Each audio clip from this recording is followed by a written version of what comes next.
भगवान जो है कहते हैं कि मेरी भक्ति से बड़ा साधन कोई और दूसरा नहीं। अन्य जितने कर्मकांड हैं सब कर्मकांड भगवान कहते हैं कि भक्त की कामना पूर्ण कर सकते हैं। कामना पूर्ण करने के लिए बने हैं कर्मकांड जितने, लेकिन वे भगवत प्राप्ति कराने में समर्थ नहीं। तो भगवत प्राप्ति कराने में समर्थ फिर कहा है? हाँ, मतलब भगवत प्राप्ति कराने में समर्थ सिर्फ और सिर्फ एक ही चीज है, भगवत प्राप्ति की प्रबल इच्छा।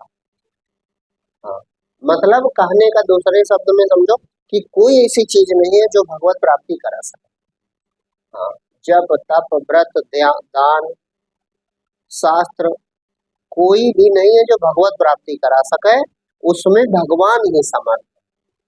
तो निरंतर उनसे प्रेम, निरंतर भगवत प्राप्ति की इच्छा, दो चीजों के साथ।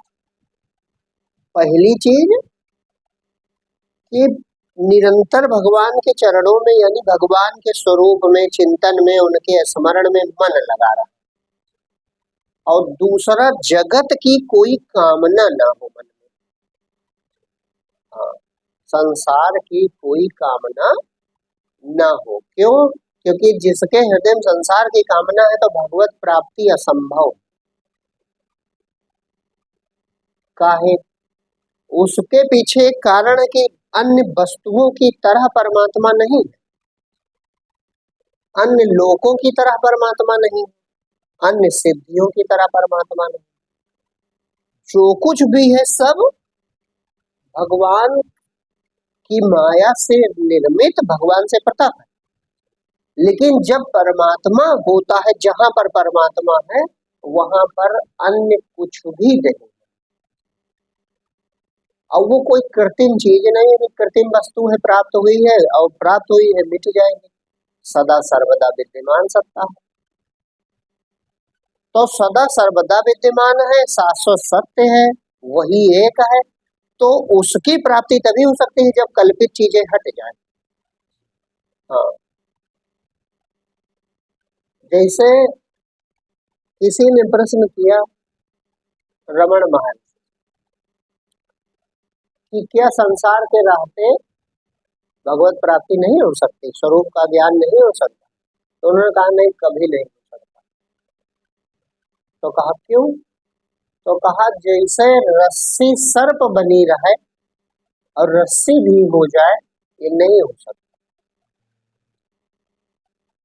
रस्सी सर्प भी बनी रहे माने रस्सी सांप बन गई झूठ मूठ का, तो सांप बनी भी रहे और रस्सी भी मिल जाए, ये नहीं हो सकता। तुम स्वप्न भी देखा करो और जागृत शरीर भी मिल जाए, ये नहीं हो सकता। इसी प्रकार से मजबूरी है, परमात्मा की प्राप्ति तब तक नहीं हो सकती जब तक शरीर और संसार बना है। ये बहुत छुपी बात है। इसीलिए सकामता के साथ जो भक्ति होती है उससे कभी भी भगवत प्राप्ति नहीं, भगवत कृपा मिल जाएगी। भगवत कृपा से तुमको दुनिया का सुख मिल जाएगा, दुनिया की वस्तुएं मिल जाए, ये है तो सुख नहीं, तो ये सब हो सकता है। लेकिन भगवत प्राप्ति जो मोक्ष है, जो मुक्ति है, जो कल्याण है, वह असंभव। उसके लिए वैराग्य बहुत जरूरी है। मतलब ये लोग अन्यान्य लोग कोई विषय, कोई भोग, कोई वासना, कोई कामना होनी नहीं चाहिए। एक भगवत प्राप्ति छोड़कर, भगवत प्राप्ति की इच्छा छोड़ के और कुछ भी कामना नहीं होनी चाहिए। तब आपके मन को ही लय हो जाना है जहां से उठ रहा। आधार में परमात्मा पहले से विद्यमान और मन में जगत है, जगत में तुम नहीं हो। जगत जैसे स्वप्न में तुम्हें दिखाई पड़ता अपना शरीर, लेकिन क्या वस्तुतः सचमुच में तुम स्वप्न में होते हो? नहीं होते। स्वप्न तुम में होता, लेकिन स्वप्न देखते समय ऐसा लगता है कि हम स्वप्न में हैं। इसी प्रकार इस समय अज्ञान की अवस्था में हर आदमी जानता है कि हम जगत में हैं। लेकिन सच्ची बात यह है कि जगत तुम्हारे मन में है और मन परमात्मा में। परमात्मा में मन होता नहीं, परमात्मा से मन उठ रहा है और मन में जगत है। जगत में ये शरीर भी शामिल है, ये सत्संग हो रहा है यह भी शामिल है। तो बहुत जादुई परिवर्तन होगा। जब ज्ञान प्रकट होगा तो आश्चर्यचकित हो जाता है जीव कि ये क्या हो गया, हम कैसे थे और क्या है, वास्तविकता कैसी थी। एक चराचर जगत में भरी चेतना जो गुरु वंदना कही जाती, अस्थावरम जंगमम व्याप्तम यत् किंचित सच्चराचरम। छोटे से छोटे जगह से लेके पूरे ब्रह्मांड में चराचर में जो भरी सत्ता, वो परमात्मा। तो वो भारी सत्ता कहना अज्ञान है, गौर से समझो। भारी सत्ता इसलिए कही जाती है कि हमको ये व्यापकता दिखाई पड़ती। जैसे जैसे कहा जाए स्वप्न में तुम भरे हो, स्वप्न में तुम भरे हो, तो क्या ये सही बात? भ्रम मात्र है। अब चूंकि स्वप्न दिखता है, स्वप्न दिखता हो, मान लो कोई स्वप्न में ही जाके समझाने लगे तो उसको कहना पड़ेगा कि ये स्वप्न में सब तुम ही हो और कुछ दूसरा नहीं है। क्यों? वो अज्ञान के दृष्टिकोण से कहा जा रहा है और लोग समझ नहीं पाते। अखंड मंडलाकारम व्याप्तं येन चराचरम, ये अज्ञान के दृष्टिकोण से समझाने के लिए कहा जा रहा है। हाँ, स्वप्न तुम देख रहे हो ना, तो तुमसे कहा जा रहा है कि स्वप्न में सब तुम ही भरे हो। इसी तरह हम जगत देख रहे हैं तो संत समझाते हैं जगत में सब परमात्मा भरा हुआ। लेकिन ज्ञान होगा तो ऐसा नहीं होगा। ज्ञान होगा तो पता चलेगा सिर्फ परमात्मा है, जगत कहाँ का। अब चूंकि जिसके पास जगत की कामना है तो इसका मतलब वो जगत को सत्य मानता है। तो एक ही चीज तुम सत्य मान सकते हो, एक समय यह वृत्ति एक ही चीज को सत्य मान सकते। जैसे जब स्वप्न सत्य मानते थे तो ये जागृत जगत को भूले थे, और जब नींद खुली इसको सत्य माना तो वो उसको भूल गए, उसको झूठ मान लिया। तो इसी तरह इस जो कामना करेगा, देखो कामना का त्याग क्यों करना है, इसलिए नहीं कि कामना बड़ी जहर है, इसलिए कि तब तुमको ज्ञान हो ही नहीं सकता। इसीलिए भगवान निरंतर निष्कामता सिखाते हैं, निष्काम भाव से, बिना किसी इच्छा के। कहते हैं कि नहीं कहते? निष्कामता किस लिए? कि जब कामना उठेगी तो जगत सत्य है, और जब जगत सत्य है तो जगदीश का दर्शन नहीं, क्योंकि एक ही अवस्था रह सकती है, या तो स्वप्न होगा या जागृति होगी। इसी तरह या तो ये स्वप्न होगा ये वो परम जागृति होगी। यही कारण है कि वैराग्य बहुत जरूरी होता है। जैसे कल बात आई थी कि रात भर नाव चलाए लेकिन यात्रा 1 इंच की ना हुई, क्योंकि नाव तो रस्सी से बाहर मिट्टी में बालों में बंधी। इसी तरह हमारा मन अगर संसार को सत्य मान रहा है तो यह ज्ञान सुनना कहना बेकार चला जाता, निरर्थक हो गया। उसका जो फल है भगवत प्राप्ति वह जीव को नहीं होता। लेकिन फिर भी कहते सुनते रहते लोग, हो सकता धीरे धीरे धीरे धीरे कामनाएं छीड़ हो जाए। लेकिन तुम कामना छीड़ न करो बल्कि मिथ्या का ही न मान लो। भाई जब सुनते तो विवेक पूर्वक इसे मिथ्या मान लो कि ये स्वप्नवत है, इसकी क्या कामना करना। और जो इसका आधार है, सबका आधार है परमात्मा, वो मिल जाएगा तो सब दुख मिट जाएंगे। तो इसलिए परमात्मा से प्रेम हो और जगत की कोई कामना ना हो, ये 2 चीजें बहुत जरूरी है, तब उसको ये फल प्राप्त हो सकता। और जिनके हृदय में कामनाएं छुपी रहती हैं वो चाहे जितना ज्ञान कहते रहे रातों दिन, बोध नहीं। ये बहुत कसौटी की बात है। दुनिया की इच्छा बनी रहे और ज्ञान खूब बघारे कोई, चाहे जितना ज्ञान सुनते,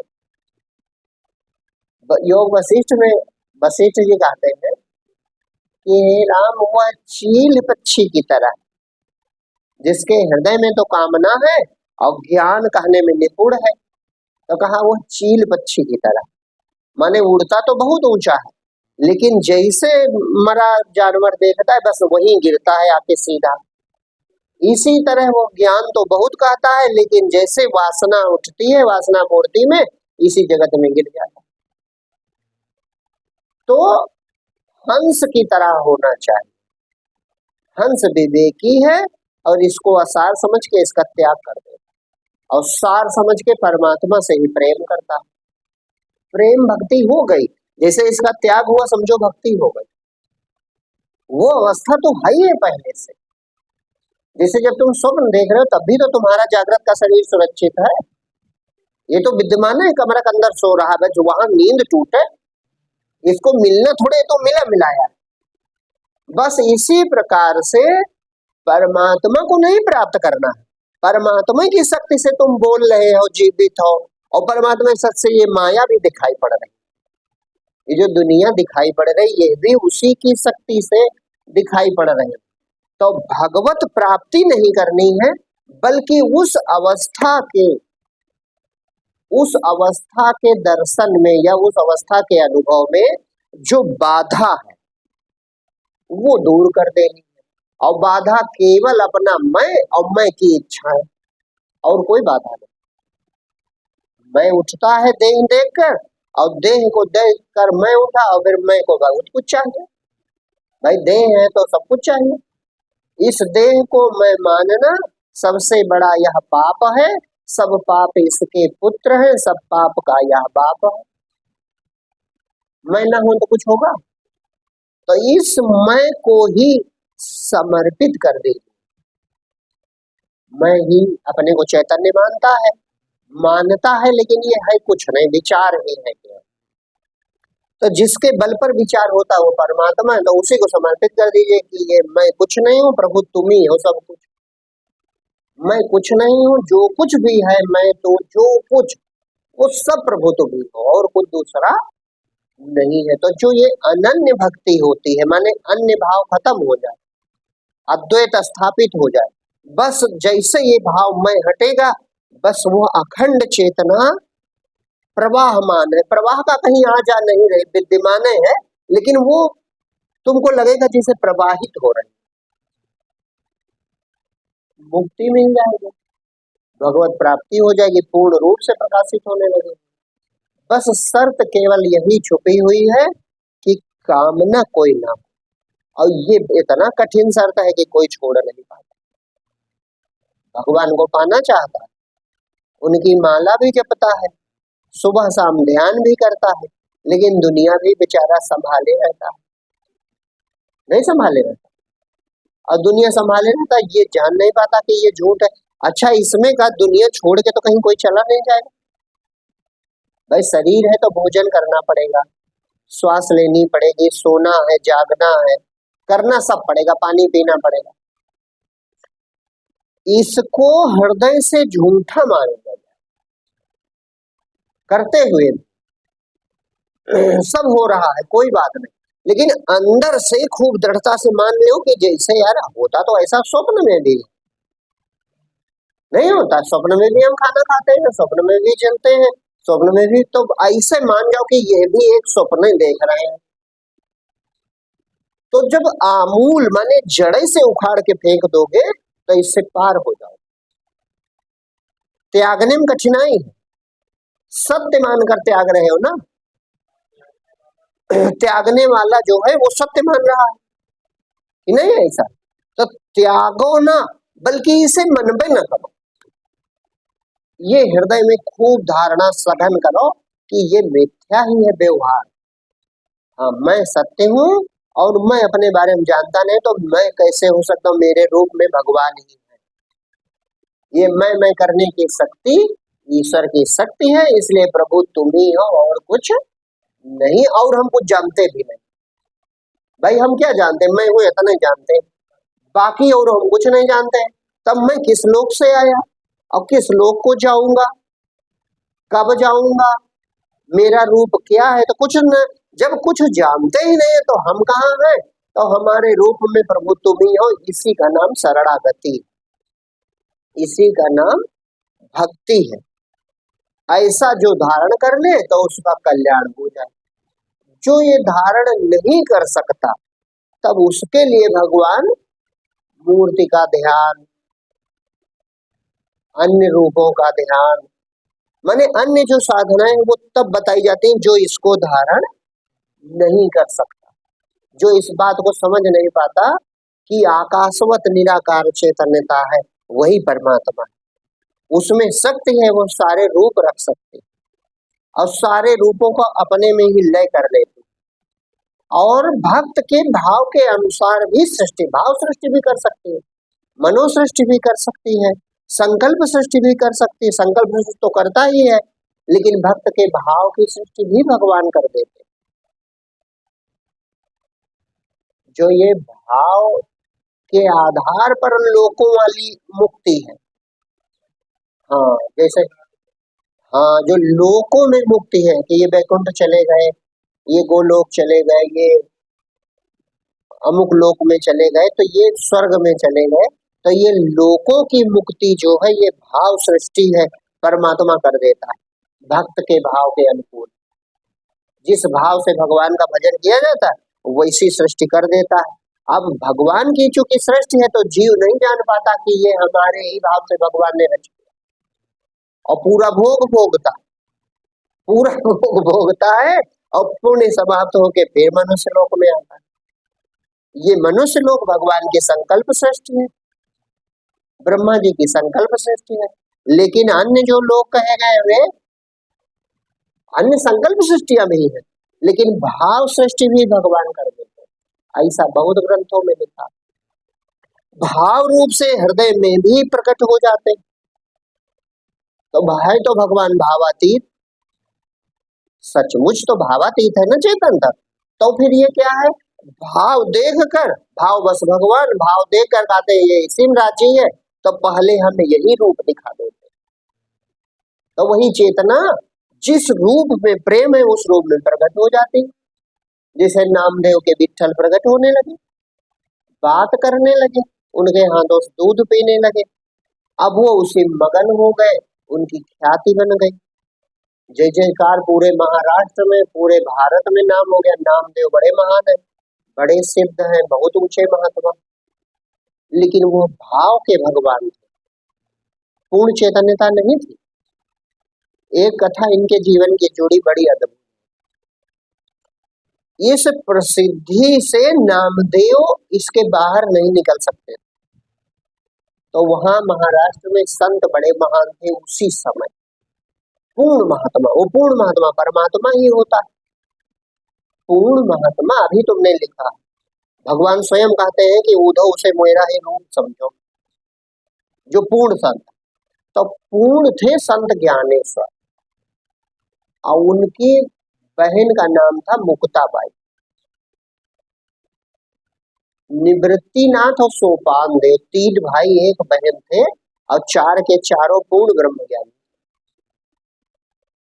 और संत एकनाथ वहीं रहते थे, वो भी बड़े सिद्ध थे महाराष्ट्र के, वो भी गोरा कुम्हार नाम के एक संत हुए, वे भी बड़े, ये सब उसी समय थे।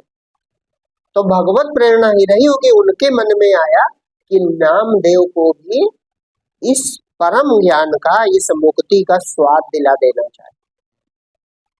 नामदेव नहीं जानते हैं, लेकिन जो नामदेव जिसके भक्त हैं वो तो वही सब संत है ना, ये हमारी तुम्हारी शरीर की दृष्टि हम ये बात नहीं समझ सकते, वे जो संत हैं उनका कोई आकार नहीं, तो जिससे प्रेम नामदेव करके कहते हैं हमारे कृष्ण बन जाओ, विठ्ठल के रूप में प्रकट हो जाओ, वह चेतना ही तो वे हैं, तो वे उनसे खुश हो गए नामदेव से कि इसको पूर्ण, इसका कल्याण आवश्यक है। तो एक दिन ये सभी लोग, कौन कौन, संत ज्ञानेश्वर, निवृत्तिनाथ, सोपान देव, मुक्ताबाई और एक नाथ, इतने लोग मिलके आए नामदेव जी के यहाँ। अब ये चूंकि उनको कोई संसार से मतलब नहीं, तो संसार की इच्छा नहीं, इच्छा नहीं तो भगवान उधर फंसाते नहीं भक्तों को, कहते पूर्ण आनंद में रहे। अच्छा, नामदेव का इस सिद्धि के कारण बहुत नाम था कि भगवान इनके हाथ का दूध पीते हैं, बचपने में पिया है। तो नामदेव का वैभव अधिक था, वैभव से तात्पर्य उनका नाम अधिक था। एक चमत्कार कर दिया था सिकंदर लोदी के यहाँ, तो इसलिए वो भी प्रभावित था।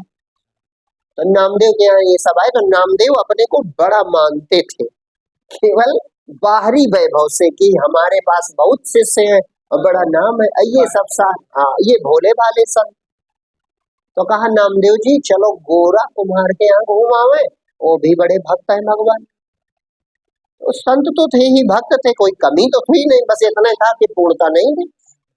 तो कहा चलो ये संत आए हैं बेचारे, ये कह रहे हैं चलो घूम आते। तो इनके साथ ही चले गए गोरा कुम्हार जी। उस दिन वो लकड़ी की थापी लिए और मटकी आवा खोला था, तो मटकी देख रहे थे कौन कच्ची है कौन पक्की है। तो सभी पहुंचे, तो मुक्ताबाई ने कहा कि गोरा काका तुम क्या कर रहे हैं? तो गोरा कुम्हार ने कहा कि बिटिया हम देख रहे हैं कौन घड़ा कच्चा है और कौन सा घड़ा पक गया है, जांच कर रहे हैं। तो कहा कि काका ये घड़े भी आए हैं, देख लो कौन कच्चा है कौन पक्का है। तो उनके लिए खिलवाड़ का, बिटिया बैठ जाओ। अब पांचों संत जमीन पर बैठ गए। वो सहज भाव से एक एक थापी लकड़ी की पीठ पे धीरे धीरे मारते चले गए। अरे खिलवाड़ करने लगे। अब मारते चले गए तो सब शांत, पूर्ण तो पूर्ण उनके लिए कहा जैसे लड़कों का खेल। छोटे बच्चे तुरंत बना दो दुर्गा जी और पूजा करो, पूरा गांव आरती करे, वो दुर्गा बनी ऐसे हाथ रखे, और उसी समय उसकी मम्मी डांटने लगे, अरे तुम हाथ टेढ़ा कर रहे, तो डांट भी सुन लेगी। और दुर्गा जी का मुकुट उकुट हटाओ, फिर खेलने लगेगी बच्चों के साथ। कोई घमंड अहंकार है उसको, चाहे पूजा करो और चाहे डांटो। ऐसे संत होते हैं, तो वो पूर्ण थे तो कोई फर्क नहीं पड़ा। गोरा कुम्हार भी पूर्ण। कहा ये जांचो, तो जांचने लगे, पीठ पर एक एक लकड़ी लगा दी।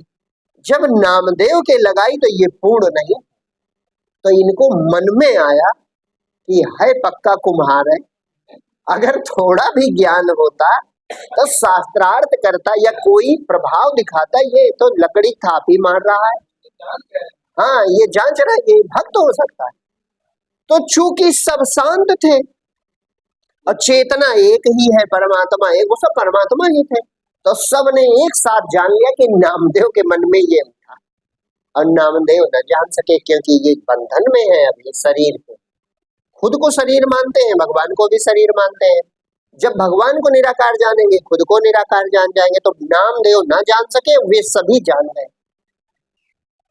वे सबके सब जान गए। अंतर्यामी क्यों? अंतर्यामी अंदर का ज्ञाता तो सबके अंदर है ही है पहले से। तो जब तुम शांत हो तो उधर की हलचल इधर पहुंच गए। इसे ऐसे समझ सकते हो कि जैसे एक तालाब में पानी भरा हो शांत, तब पानी अखंड एक है, तो इस कोने पत्थर डालो तो हलचल तीनों अन्य कोनों पर पहुंच जाएगी। लेकिन इधर एक पत्थर डालो, उधर 10-10 पत्थर गिरे, तो वो उससे ज्यादा हलचल है, तो कहाँ पहुंचेगे? तो हम संसारी लोगों के हृदय में हलचल मची रहती, कोई ये जानने चाहता, यही संकल्प लेके बैठ गया जाने इनके मन में कहा, तो कहाँ जान पाओगे? लेकिन वे सब परम शांत संत थे, पूर्ण, उनको का जानना। और नामदेव को विचार आया तो सब जान गए, हाँ, और नामदेव कुछ ना जान पाए। तो कल्याण के भाव से देखो, उनमें करुणा होती भक्त के प्रति। वह 5 नहीं, वो एक ही परमात्मा है, केवल लीला कर रहा है 5 रूपों में। तो मुक्ताबाई ने कहा काका कुछ पता चला? तो कहा हाँ बिटिया पता चल गया। तो कहा कौन घड़ा कच्चा कौन पक्का? तो नामदेव की तरफ इशारा करा, कहा ये घड़ा कच्चा है, बाकी सब पक्के हैं, इसलिए ताकि इनको चोट लग जाए, चोट लगेगी तो कुछ प्रयास करेंगे।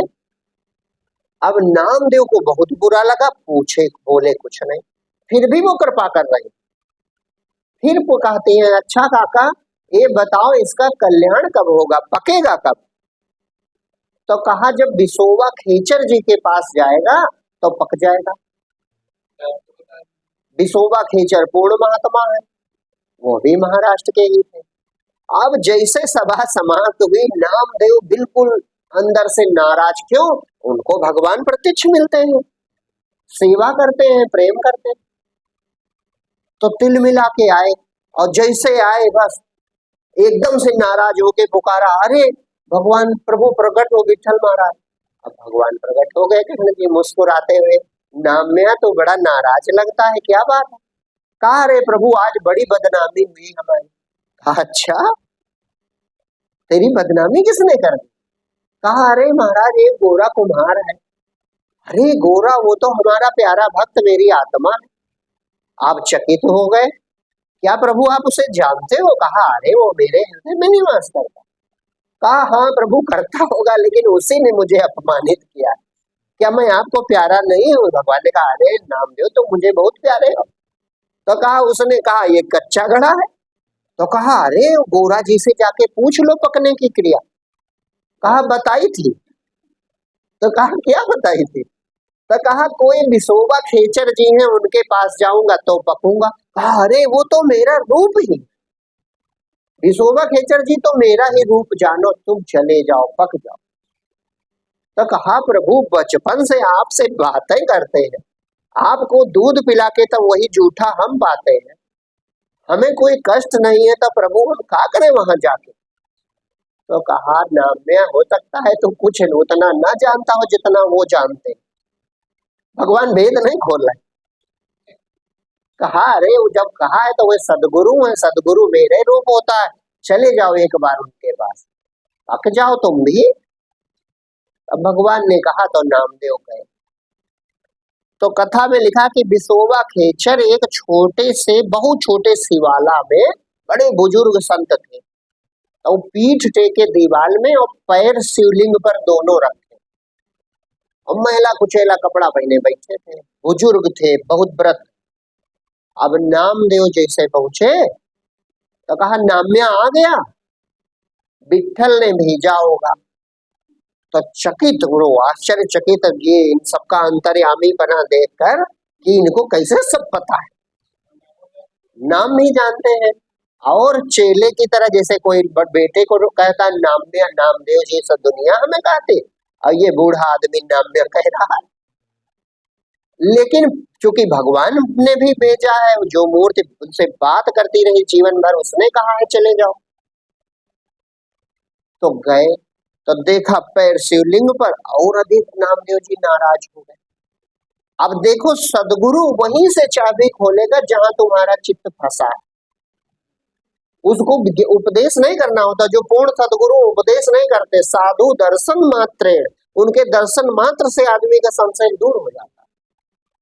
वो पहुंचे तो कहा कि वही लीले कर दिए, कोई जरूरी थोड़े था पैर उस पे रखते, वही लीला रच दिए, दोनों पैर शिवलिंग पे रखे। तो कहा कि अरे गुरुदेव आपके पास मुझको भगवान विठल ने भेजा है, इसलिए मैं श्रद्धा करता हूँ, और आप अंतर्यामी भी हैं, ये इसका मतलब आप बड़े श्रेष्ठ महात्मा, लेकिन ये अनर्थ तो ना करो। अब कोई देखेगा तो क्या कहेगा, आप शंकर जी के सिर पे पैर रखे हो। तो कहा, हाँ बेटा, और तू नाम्या ज्ञानवान है, अब मैं बूढ़ा हो गया, मेरी बुद्धि काम नहीं करती, तू ज्ञानवान है और मेरी बुद्धि काम नहीं करती, मुझे आराम मिलता था इसीलिए पैर रखे थे, तू ऐसा कर जहां भगवान ना हो वहां मेरा पैर रख दे।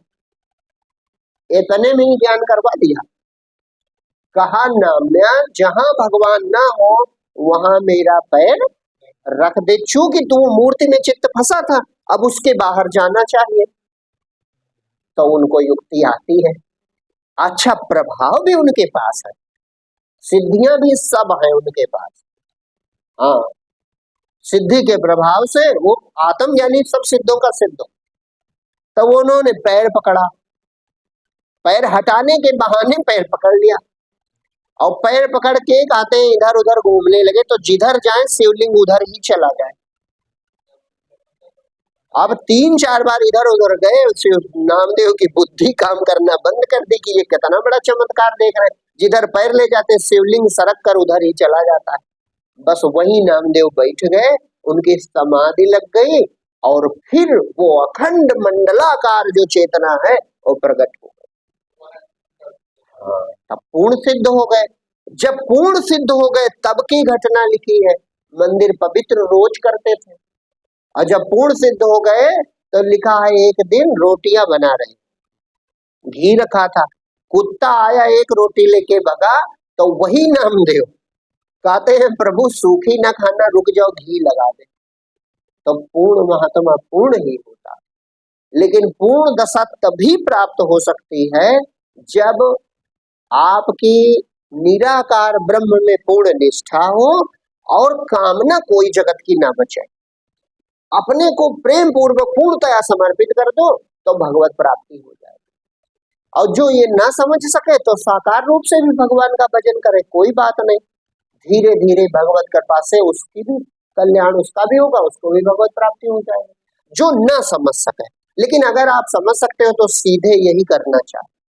अगर आप विचार कर सकते हो, आप इस बात को समझ सकते हो कि परमात्मा ही सब रूप रखता है और सब रूप उसी में लय हो जाते हैं, तो फिर आप काहे ना उसी निराकार चैतन्यता का ध्यान करो, कल्याण हो जाए।